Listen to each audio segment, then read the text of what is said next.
So on behalf of the Women in Sales program, thank you all for joining. We're really excited to have these group of ladies here to speak with us on the topic of empathy, and how that has guided them and empowered them through their careers, in hopes of, giving us all some words of wisdom to allow us to do the same. So thank you for joining. I'm going to pass it over to Ashika, who is one of our enterprise corporate sales reps out of our London office, and she will be your moderator today. So Ashika, the floor is yours. Thank you so much, Lizzie. So yeah, just a second, Lizzie's. Thank you. Thanks so much for joining. This is my first panel as part of PagerDuty and ever, actually. So be nice to me. I'll be nice to you, our panelists, with the questions that I ask. So yeah, I'd really like to welcome you all to Women in Sales Success Group panel discussion. My name is Ashika, if you have an English accent. If you don't, then perhaps Ashika, it's up to you. I've had the pleasure of moderating out of our London office, as Lizzie mentioned. Very good afternoon to all of the Dutonians joining from all over the world. Good morning to our Dutonians in North America. As a side note, we are recording the session, so if you by any chance want to share this with your team or those that could make it, please do make us aware and we can make the link available.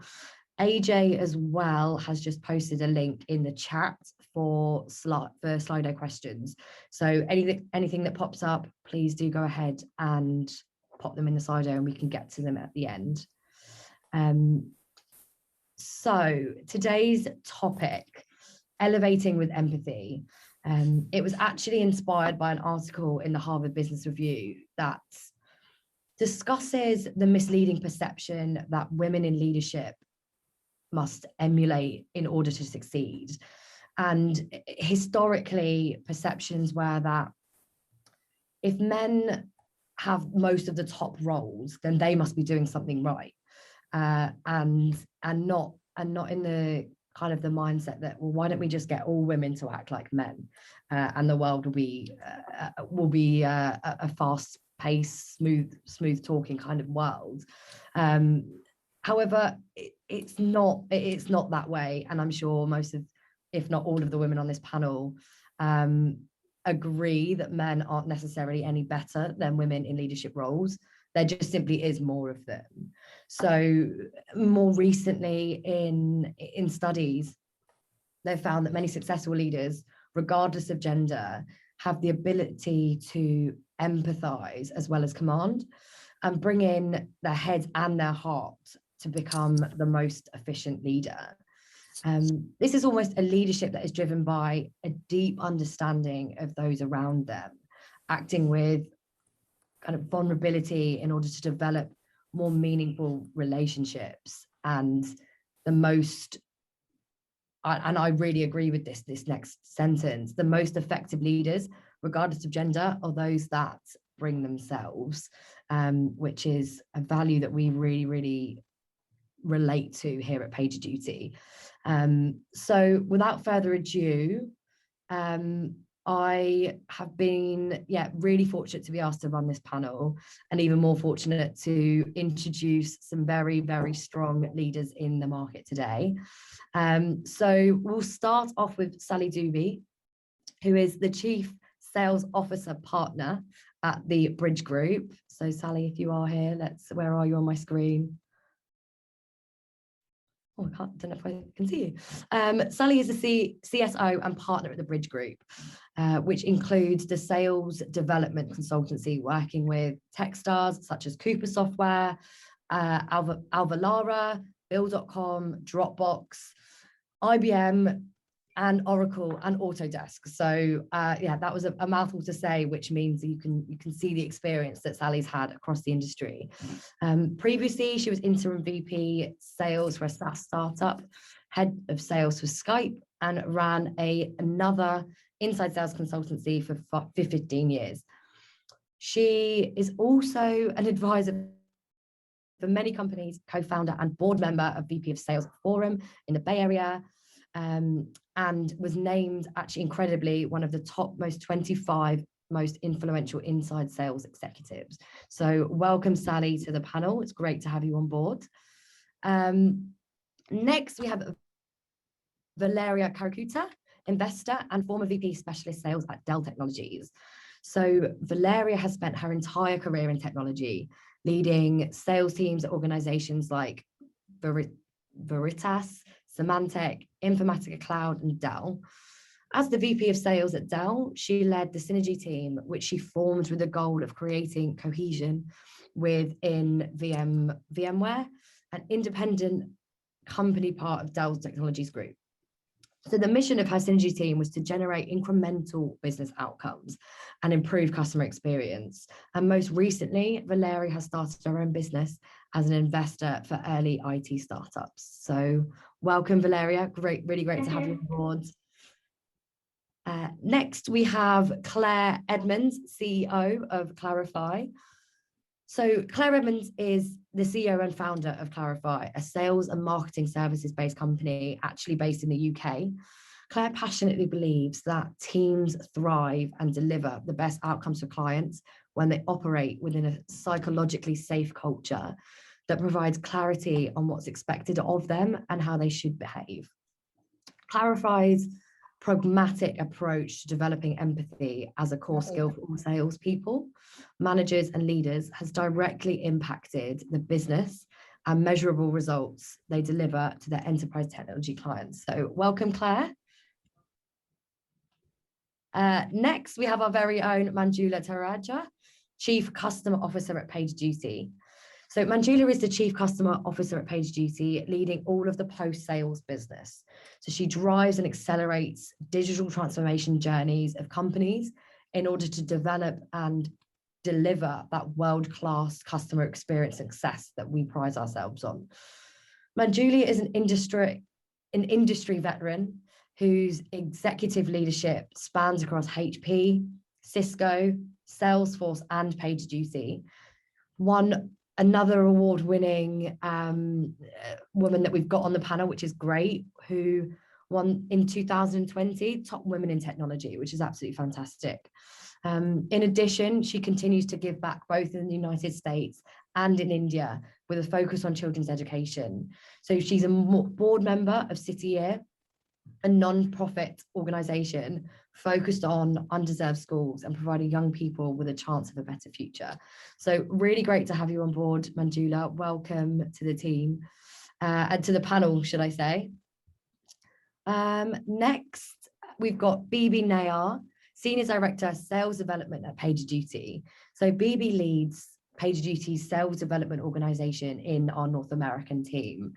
Prior to joining PagerDuty, Bebe helped build and scale our global inside sales, sales development, and account management teams at enterprise software companies, including ServiceChannel, ServiceMax, Rimini Street, Blackboard, and EMC. She enjoys working in high-growth companies and has led the expansions of inside sales organizations across EMEA, APJ, China, Singapore, Korea, and Latin America. So welcome, Bebe. Really great to have you on board, and thank you for joining the panel today. And last but definitely not least, we have Lindsey Jones, who is an EMEA Enterprise Account Executive in PagerDuty. Lindsay has spent the last 15 years in software industry building relationships with some of the most largest and innovative businesses. Lindsay started her career building pipeline for some of the world's largest organizations and software companies before joining Red Hat, where she then led the EMEA inside sales team.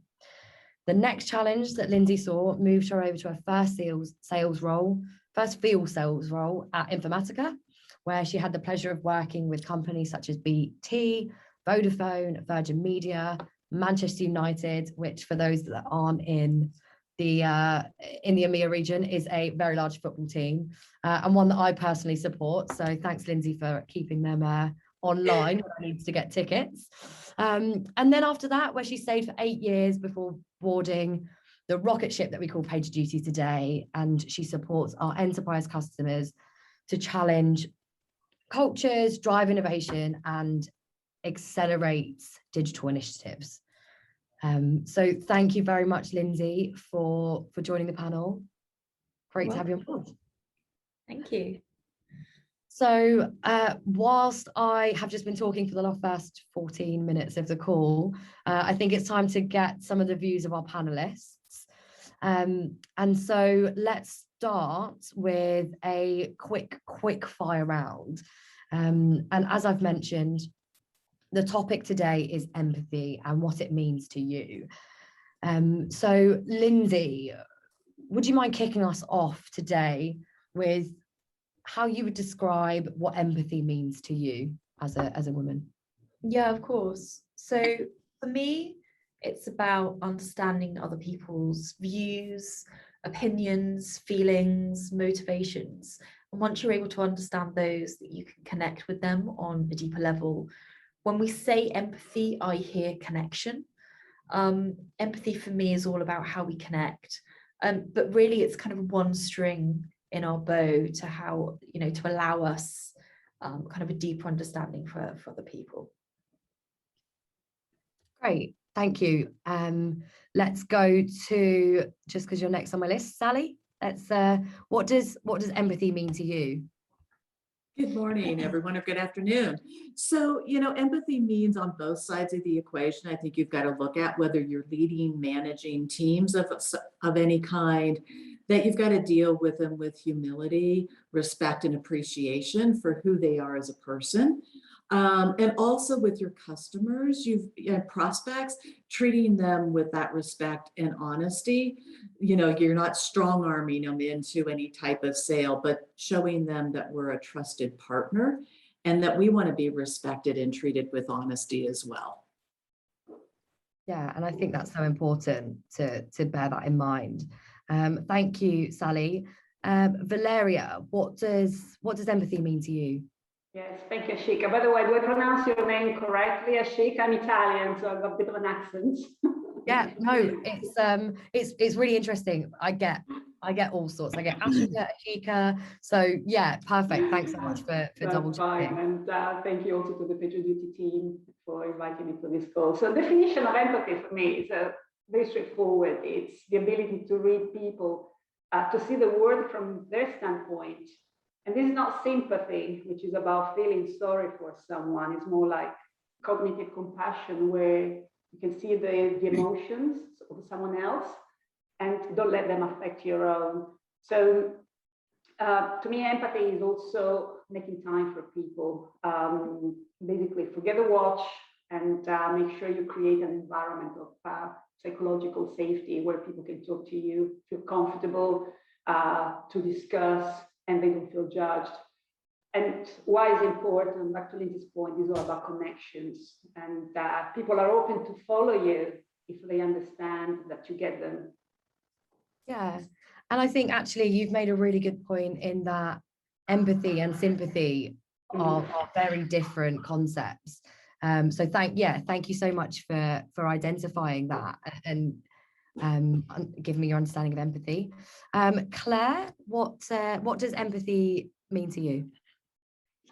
So I think I experience empathy when you kind of get the sense that somebody is metaphorically sitting next to you. So they've listened to you, they respect how you feel, you don't feel judged, and maybe you also don't feel like they're trying to get inside your experience. They let you own your own experience. They're just helping you by not being alone. So when I'm trying to be empathetic, I'm trying to replicate that experience for other people. Yeah. By not advising, not guiding, and not rescuing, but really creating that sense of metaphorically sitting next to them. That I just help them to create space so they can process their own experience and decide what they want to have happen next. I think it's worth saying that I think empathy as a skill is hard to practice, and I think it needs work. And I don't think it comes naturally to many because we're very prone to jump in and try and connect too quickly. And actually, it's about the creation of that space for people to be able to be who they are and to respect the understanding that we have, how that person wants to operate. Yeah, I agree. And I think sometimes it can also be that fine line of when you're in a professional capacity to make sure you're being empathetic in a professional way, but trying to be empathetic at the same time. So yeah, I completely understand that. Thank you, Claire. Manjula, what does empathy mean to you? Firstly, thanks to everybody. Really honored to be in this terrific panel, learning from everybody. It's a learning experience for me too on empathy. To me, early in my career, I got a lot of coaching about something we used to call VIFI. What is in it for you? And what is it in it for others? And to lean in and really speak, hear, and drive more inquiry versus advocacy about others. So it plays a very important role as you go into a lens of interacting with others, whether they're customers or whether they are team members, whether it's your colleagues, or even it's the leaders you report to. So I think in my mind, it is about VIFI, what is in it for you, moving to empathy. And empathy is looking at it from your lens, looking at it with the lens of the person that we are talking to. So if we look at PagerDuty and we look at PagerDuty's number one value, it's championing the customer. Why do you make a link with the customer? Because you're trying to understand the customer's whereabouts. That's empathy. You're looking at it from their lens.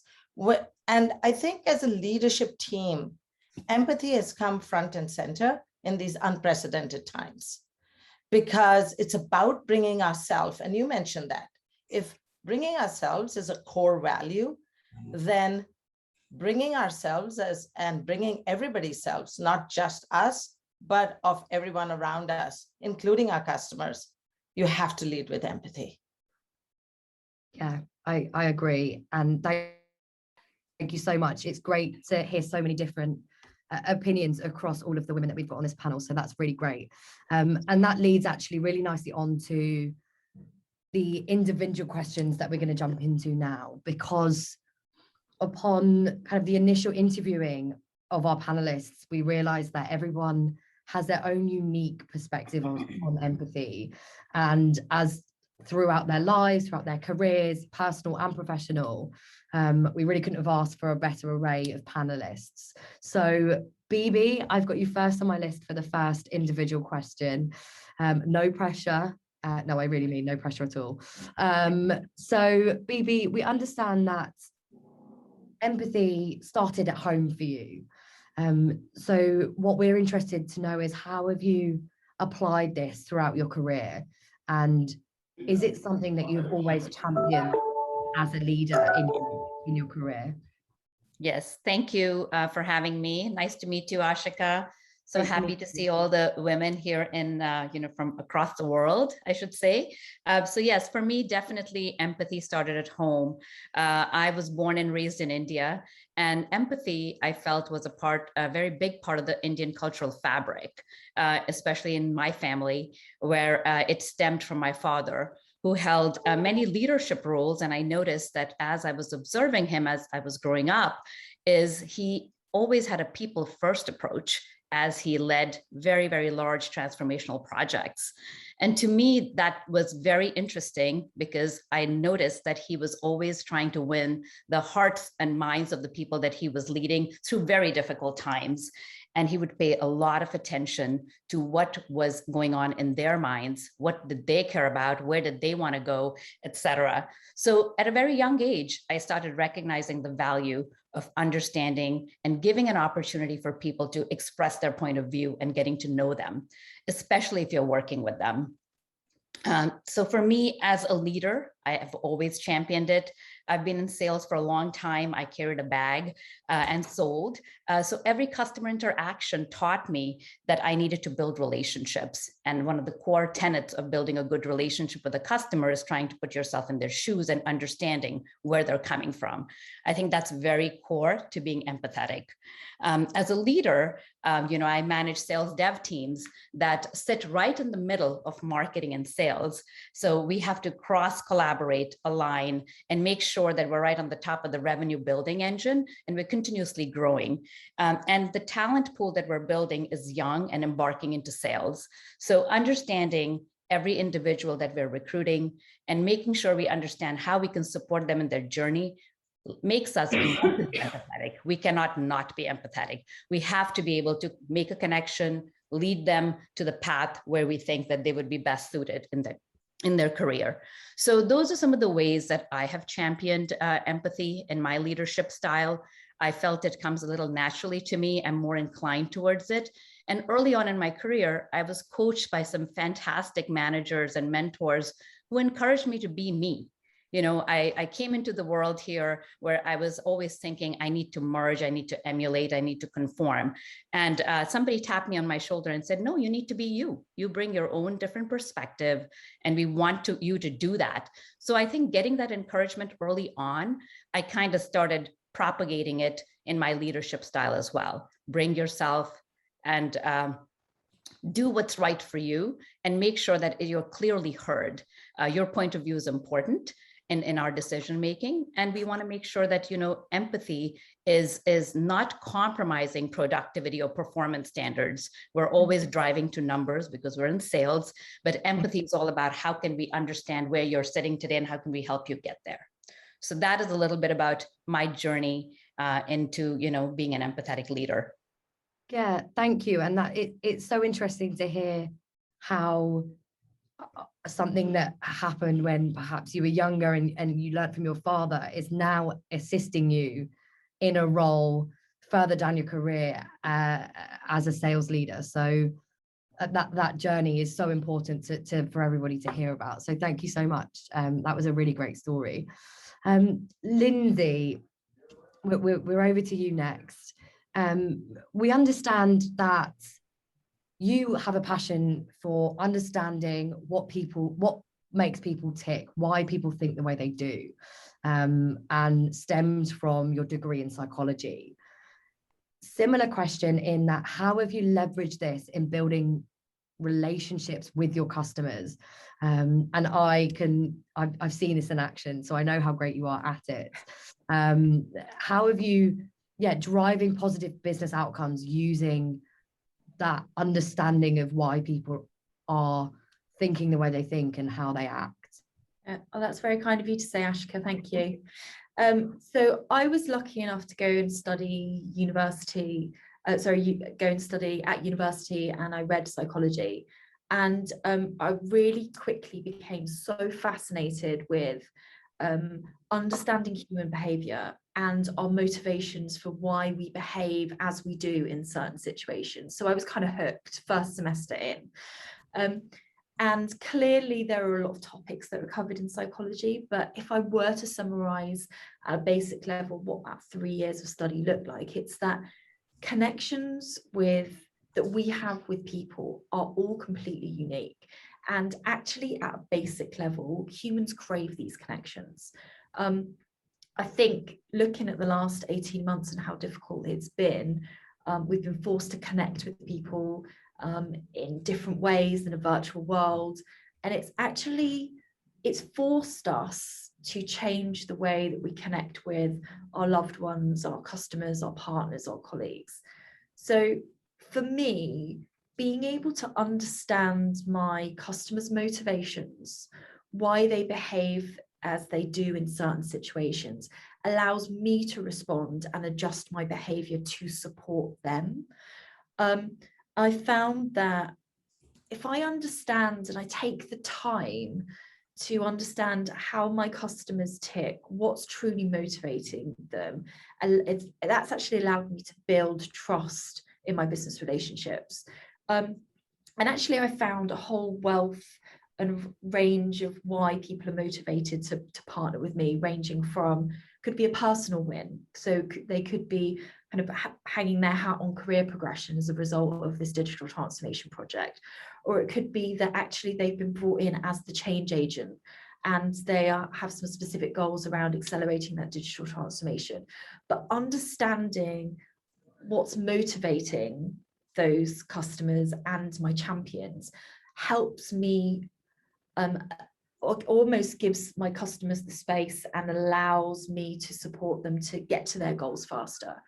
I recognize empathy and the ability to connect that's so closely linked to one of our core values here, champion the customer.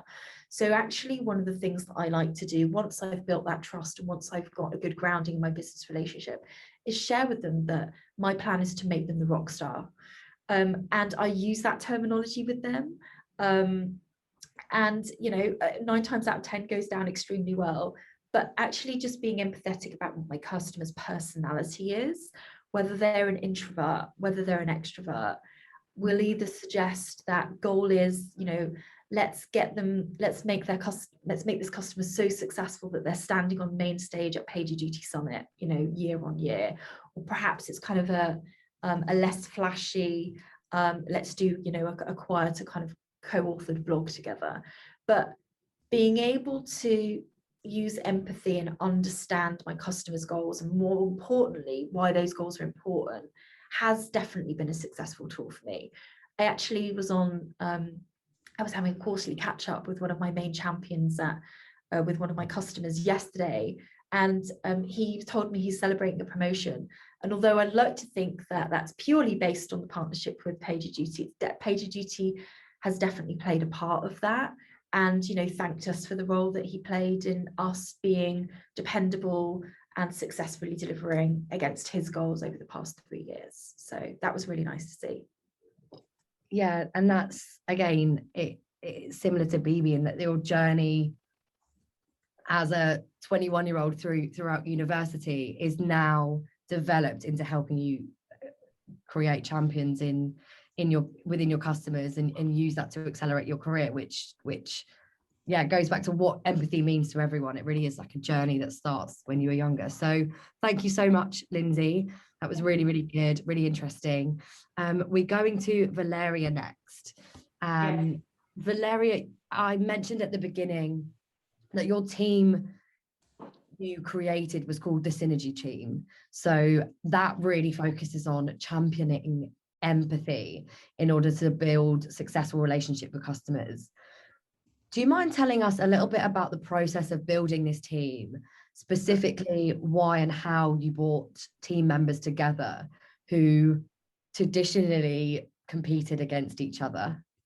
Yeah, it was great fun. I should probably give a little bit of background. Yeah, please do. History, maybe 1 minute history. So about 5 years ago, I was working for a company called EMC. Perhaps some of you know EMC. EMC was acquired by Dell in 2016. And EMC also was the parent company of a company called VMware, which at the time had a bigger market value than EMC. And but it was kept independent from EMC, so teams wouldn't even collaborate. They didn't even know each other, the account teams. So they never had a joint story in front of the same client. So when Dell acquired EMC and VMware, the vision of the new CEO was actually to bring the companies together, still keeping them independent, but create a synergy team where the actual outcomes of the business will be greater than the sum of the individual parts. That was the whole idea of the synergy.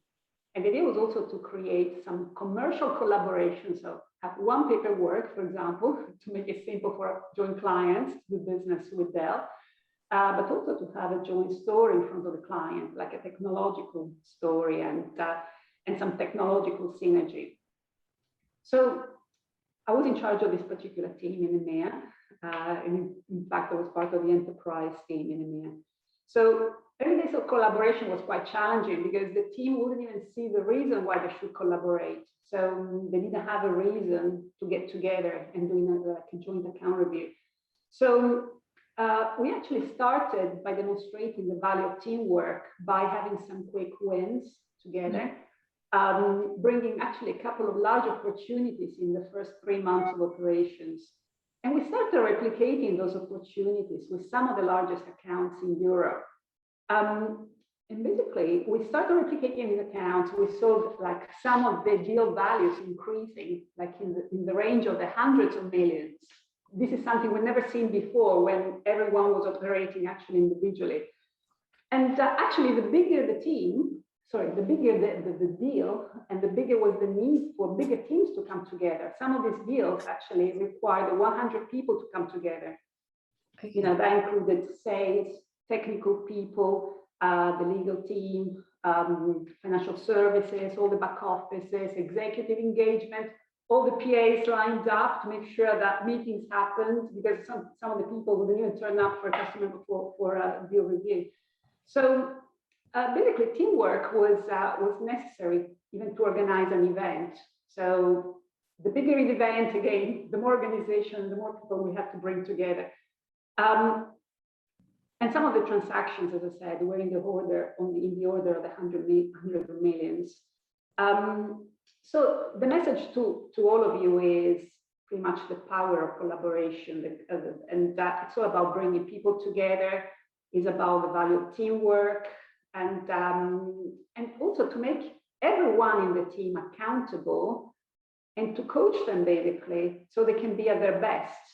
So personally, I invested quite a bit of time, in fact, to first of all with my team, with my synergy team, in developing a process of better communication and better collaboration. Also, a simple methodology that will bring people together, like regular cadence for forecasts, for team reviews, deal reviews, even marketing planning. So there was a whole operational process to bring people together, which then became a little bit more natural for everyone.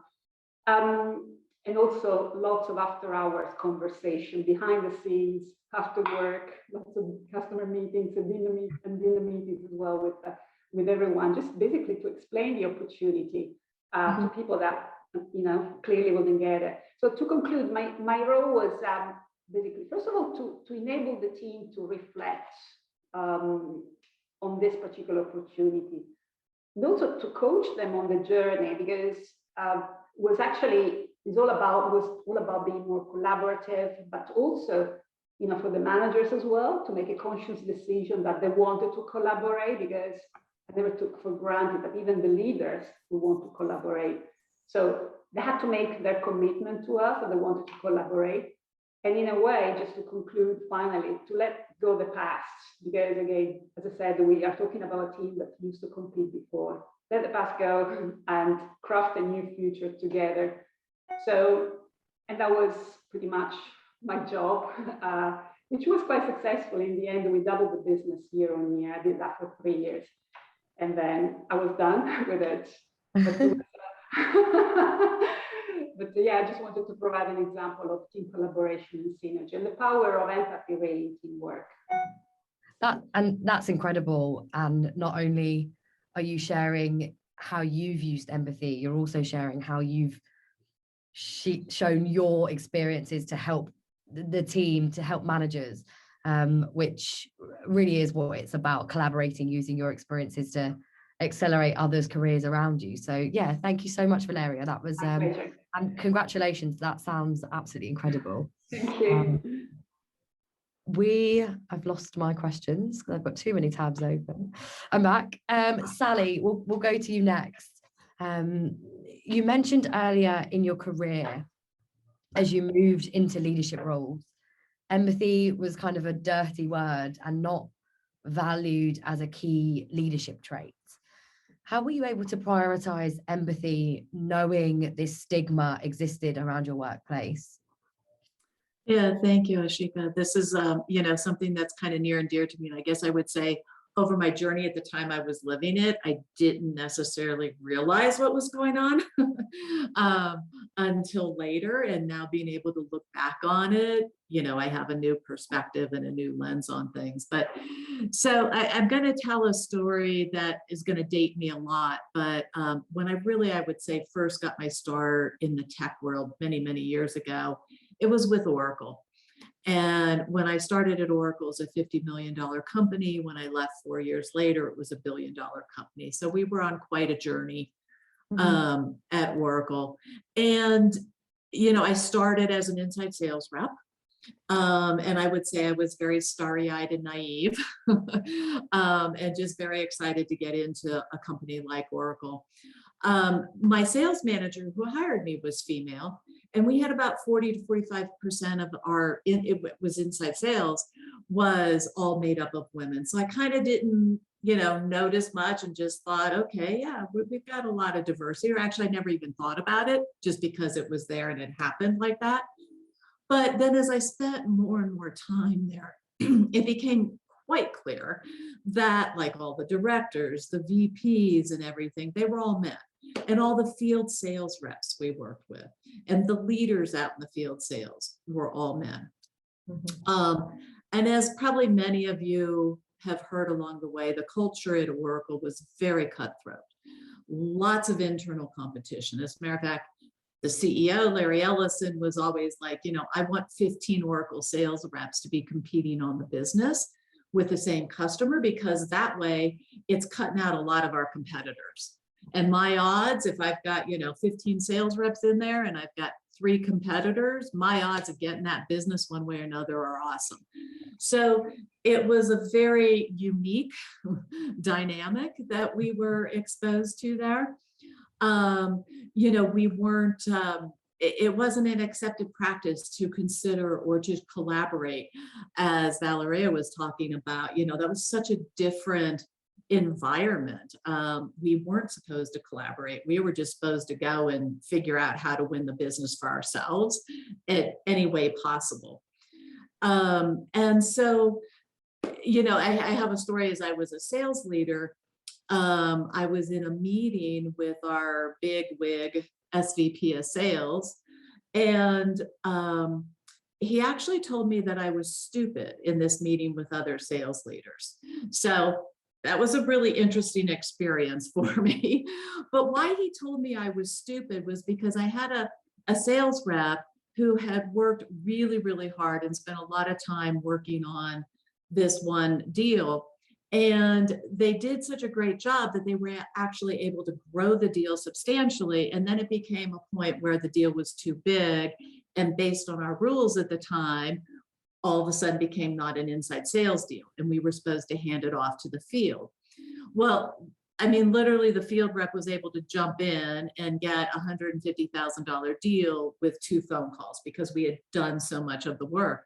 So of course I was adamant about supporting my sales rep and trying to work on a split with the deal. And this SVP of sales was just like, you're stupid. It's a field deal. Don't waste your time. This isn't how you do things. I was like, but I got to support my team. We did the right thing. We turned over the deal and they deserve some of the credit. So, I kind of ignored what he said and just went and negotiated my own deal because it was the right thing to do for my sales rep and to show them that I was supportive of them and I understood all of the hard work and the great job that they did. And they did the right thing by turning it over. And I have to say that was, my team really rallied behind me when they saw what I went through. And that I was able to work this split because again, that was not collaborative, was a total dirty word at that point in time. There was also another example that I had there where after I was running the sales team, we had a new sales leader come in and he was a VP, he was a guy, and he was with us. And after our first quarter, which was our Q1 at Oracle, my team was 104% of quota, which I was pretty happy with because Q1s are notorious, I think, for all sales teams as being a big struggle. And so I was quite happy with 104% of quota for the team. And he called me into his office and he said, you know what your problem is, Sally? You should have been 150% of quota, but you won't do how sales is done here. And I was very confused. I had no idea what he was talking about. I'm like, what do you mean? And he actually said to me, quote, sales at Oracle is done through smoke and mirrors, unquote. And I was aghast at this and insulted. And I got on my, high horse and soapbox and said, you know what? My team knows that if they did smoke and mirror sales, that I'd fire them on the spot. And so shortly thereafter, I was moved into a different role. So, I mean, what I really learned at the time was that I thought I could change him and his perspective. And boy, was I wrong. And so learning that you really can't change others, but staying true to yourself. So, I mean, it took a little bit, but after my journey of that, I mean, I felt really good internally because I did stay true to myself. I stayed within my core and my beliefs and how I wanted to be perceived as a leader and as a person, that I didn't succumb to the games, the smoke and mirrors that were done within Oracle. And so I think as women, our natural instincts for most of us and the way we conduct ourselves is to be empathetic and to put to the feelings of how other people might feel and what's important to them. And so I've worked with many women too that have tried to change themselves to become more like how they think men would behave in a situation and act. Even I had one VP of sales who, I mean, she never wore a dress. She never wore a skirt. She always wore pantsuits back at the time because she didn't want anybody to think of her as a woman. And, I think when you go to those extremes, at some point, it probably ends up working against you. Yeah. Thank you so much, Sally. And I think the common theme is stay true to yourself across all of our panelists today. And I think that there was a quote, don't change yourself. Be true to yourself. And when people tell you to be who you are, as Bebe said, it really hits home. So thank you so much, Sally. I really, really loved those stories. Super inspiring. Hopefully I can also go into that path from an inside sales perspective. So Manjula, we're coming to you next. Manjula, how do you bring both your head and your heart to lead together as one? Specifically, how does this play into championing, I've said that word so many times today, championing your customers and building authentic relationships with your entire team? I love the stories everybody's talking about. And, a lot of times us as leaders are often asked about, tell us your career journey. Especially mentees talk to us about it. And we always go on inflection points on how did we make certain career decisions. And what I love about this conversation is it's more about being authentic leaders. It's about the heart side of our career journey versus just the head side and the business side of it. So thank you for bringing it to our forefront. I think my inflection point, if I tell it from a story perspective, was when I had joined Cisco when it was a $500 million company and we were growing rather fast. I was getting promoted every single year. And I had the privilege of working at a company that did very thorough 360-degree reviews of people and leaders. And I was getting promoted and my team had grown from 10 to 400. I started getting feedback that I was delivering numbers, but I didn't have a heart. I had steel and I was more about the business. And it was a wake-up call. And I think for all of us, as we go through the journey, it's about deeply listening about ourselves as well. And to me, it broke my heart because I have a heart. And it was a mirror to me that said, but you're not showing your heart. And I think it was a lot of soul searching. It didn't happen overnight. It took me a couple of years to start showing my heart because that's not how I had built my career. And I don't think I or any of us have it perfected because it's being tested in different ways, especially in these unprecedented times over the last year and a half, about how do you balance the heart and the head together in driving business. You got to still deliver numbers, but we have our challenges at home as well, whether it's an aging parent, whether it's children, whether it's COVID in our own family, with our spouses, with ourselves, etc. So the question you ask is, how do you drive this from a leadership point of view for your team as well as with your customers? And I'll tell you a story from the last 48 hours. I did my first direct report leadership offsite ever since I joined PagerDuty over the last 2 days. And because we met in person for the first time. Now, I could have done it in the office in San Francisco, but I wanted to show who I am. And I did it 5 minutes away from my home so that people could see where I live, what my life is, and we could have these conversations. And we set the meeting to be not about, we'll get this done, we'll get this done, we'll get this done. Success to us was about getting to know each other, because we know that we bring heart and head together. That's when the jigsaw puzzle comes together and high-performing teams get created.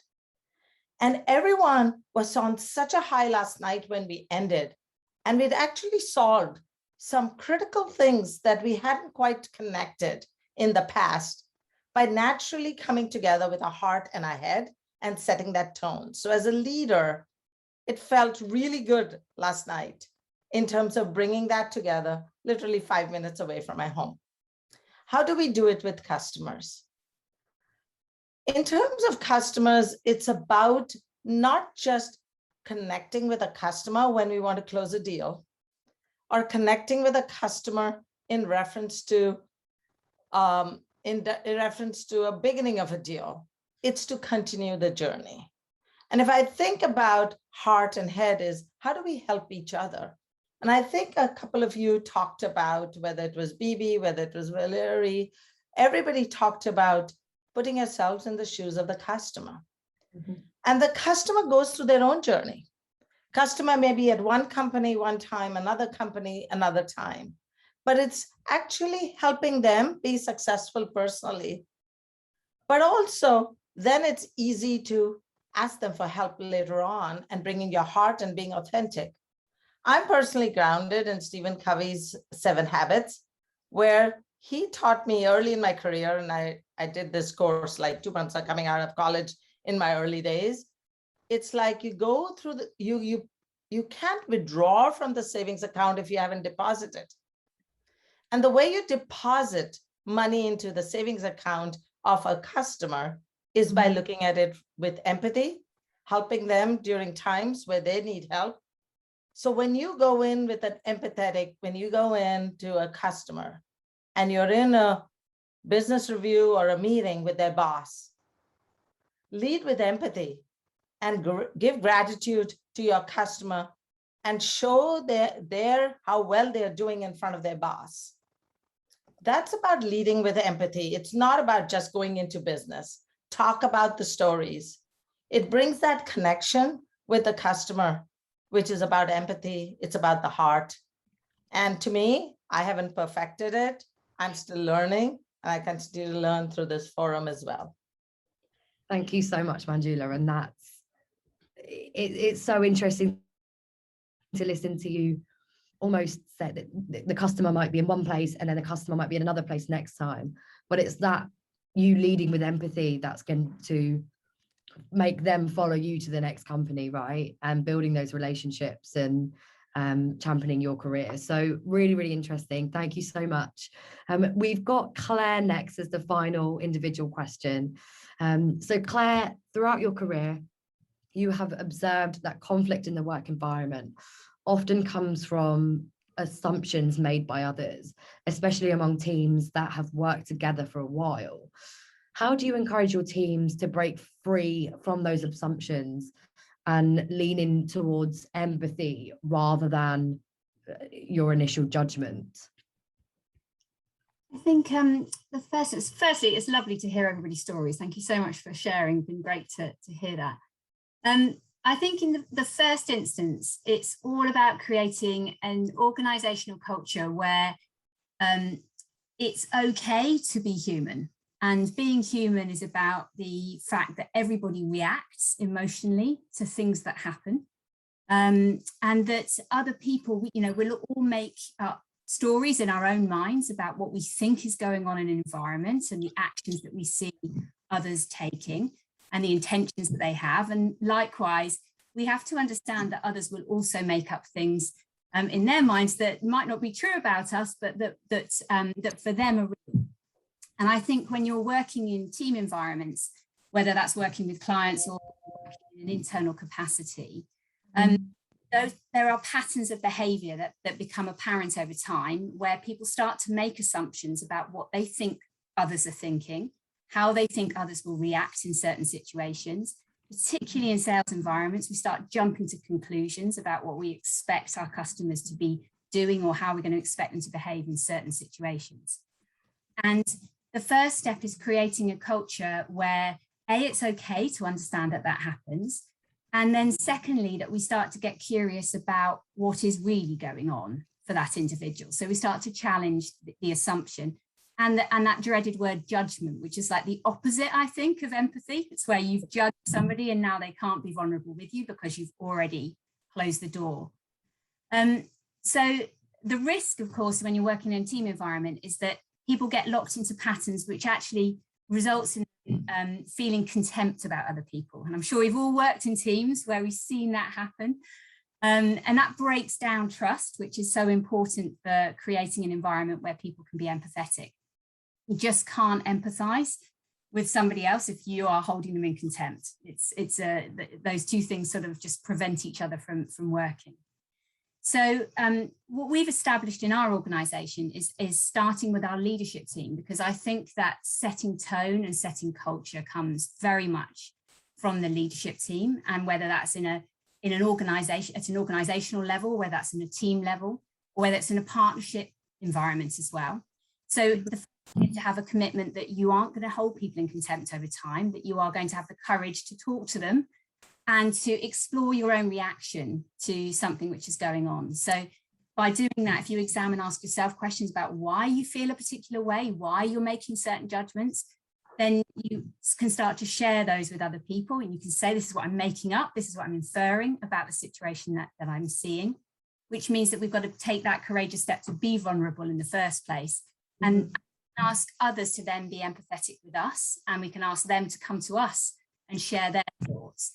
And as much as Manjula was saying earlier, that whole Stephen Covey speed of trust and how do you build trust in an environment, it's all about recognizing that actually those assumptions that we build up over time that stop us from being able to step into a really empathetic environment. If we can break those down, we can try and ask questions about, what's happening for you and why is that happening for you? And we can create a culture where it's safe to do that. And that is not easy to do. Then we're going to start to build up in a way that means that we can actually speed up the process of building trust in environments and in relationships. And that suddenly we move into an environment where actually trust is being built rather than being broken down by the assumptions that build up over and the patterns that build up over time. And I think that at an organizational level, you can educate people in this, you can teach them skills, you can show them frameworks that help them to operate in certain ways. You can coach people in different environments so that you bring people together and you actually help them to understand the perspectives that they have about what each other's doing or reactions that they're having around the way others are behaving. And through doing that, you'd have a really powerful influence on the whole organization, because ultimately trust builds speed builds relationships, that whole environment means that organizations can function in a totally different way. And it really does come back to how prepared you are as a leader in that situation to, like, leader goes first. You've got to do first to be able to have an influence on everyone else. That's great. Thank you so much, Claire. I really like the line where you explained take the first courageous step to being vulnerable, and then those will follow and lead with empathy. So thank you so much. I think that wraps up the questions, individual questions. We've got a couple of minutes left to jump to the Slido questions. I believe that they might pop up on screen, or we might ask those that have asked a question in Slido to be vocal and go ahead and ask them to the panel. Yeah, absolutely. I think we have a question from Jen, and I know that she's gone off screen, so I'll give her a second if she's around. I'm Jen, do you want to here. maybe ask your question? Hi, everybody. It's nice to see you all. You've just gone on mute. Damn trackpad does that to me all the time. Well, first of all, thank you to all of the panelists. I really appreciate you making the time to do this. And I know you have to prepare for this and do your hair and all the things that we have to do as women when we participate in external speaking events. I learned a lot today. One of the things that I'm grappling with is how I help women, stay in the workforce, how I help them lean into growth opportunities. And one of the things that I've experienced is a lot of women don't lean into new responsibilities because they think of it as more rather than better or more fulfilling, like more quantity, more stress, more responsibility, etc. And oftentimes women have a lot of responsibilities outside of work that are not that they don't have a choice about, let's say.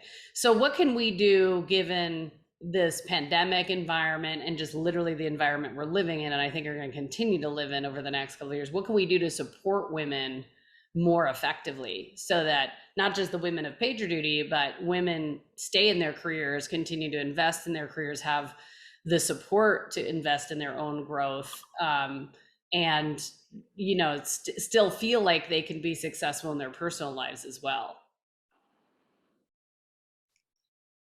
I can answer that a little bit from my perspective, Jen. I almost opted out of the career workforce when I was younger and I had my first child.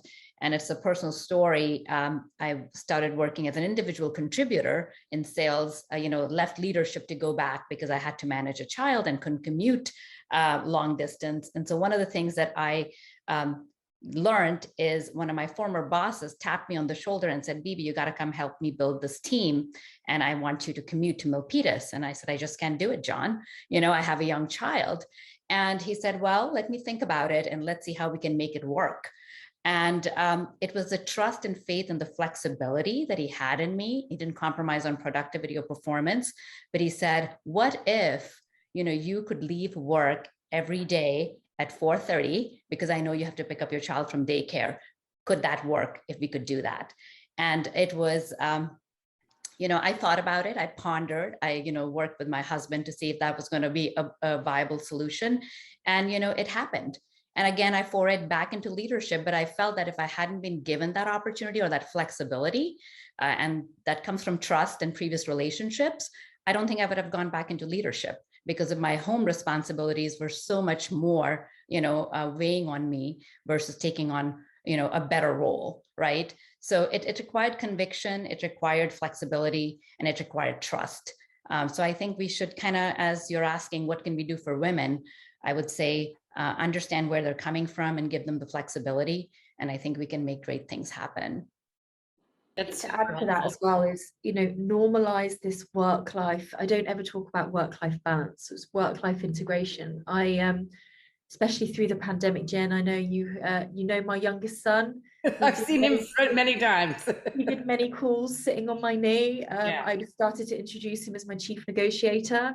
And so I think it's just normalizing that and, having the confidence to talk about, we do have families at home and we've got these wonderful jobs as well, and both can exist in the universe together. That's awesome. You probably don't know this, but our wellness days were inspired by me worrying about the women in the team, because I felt like just dealing with my daughter and my mother, and this was like when we were trying to figure out if people should be vaccinated, like all way back when. And I'm like, I just need a day to keep my shit together. Like I need a day where I can just deal with all the things in my family and my personal life and my own health, just so I can stay on the tracks, in my real life. And this was, I think, May or June, over a year ago that we put that into place. And I do think it's just a good reminder that you have to put your own oxygen mask on first, right? If you don't, then you're not going to be any good to anybody else. And so also just thinking about how do you pace yourself as opposed to running up to a point where you feel like your only option is to stop completely. And that's where I see a lot of women decide like, that's it, I can't take it anymore. But there were many opportunities in lead up to that where a leader could have said to them, hey, why don't you take a day? Like, you look like you need some time. Or where, our own self-awareness had kicked in and said, shoot, I just need to I need to set this shit down for a minute and take care of myself. Something to think about. Thanks so much, Jen. And Jen, if I could add, I think about it how we women support each other through this as well. And I think about us women helping ourselves, looking at our careers more holistically and stepping back and not on a day in a life. And as we support each other, it's about coaching each other about how to have this conversation with our spouses as well and our ecosystem. Whose career takes a step back, whose career when takes a step forward. And I tell my story where I stayed home as a stay-home mom for the first couple of years of my children's life, and my kids are older, and my husband quit his job and stayed home in their high school. And I think we as women need to support each other that way as well, so that they don't think their careers are not going anywhere if they just slow down certain times and accelerate, and they look at it more holistically over 10 years versus over 1 year or half a year. And I think there's a huge opportunity for us to come together, whether it's called sisterhood or other ways, about coaching each other in career holistically. Thank you, Manjula. And thank you, Jen, for that question. It was it seems like a perfect time to wrap up, and it does look like we've run out of time.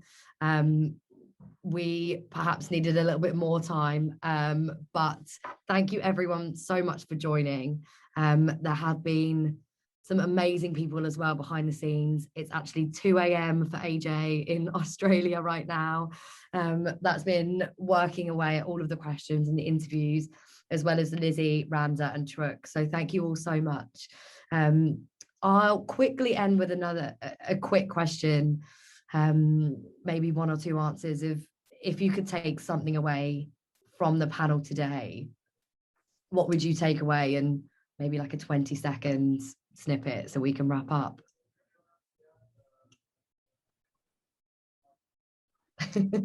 I can say, I think what the panel gave to me is I'm not alone doing this.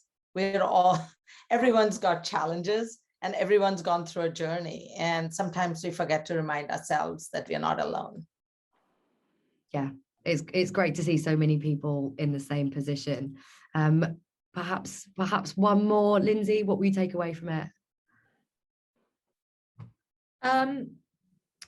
I think, like any skill, empathy is something that needs to be practiced in lots of different situations. So, it's okay to see if we can kind of flex that empathy muscle and get better at it. But I would also just really like to say thank you to Claire and Valeria for joining, because I know I reached out to say, would you like to come and join this panel? And you said, yes, absolutely, you'd love to. So thank you very much for that. I really appreciate it.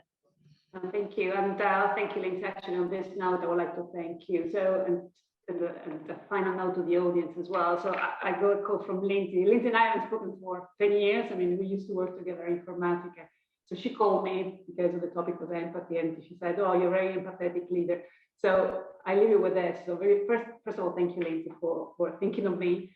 And the message to all of you is people will remember you for being an empathetic person, just as a human being, not even a manager, just as a human being, or maybe for changing their career. People will remember you after 10 years, like Lindsay did with me. So thank you, Lindsay, and thanks everybody for this opportunity.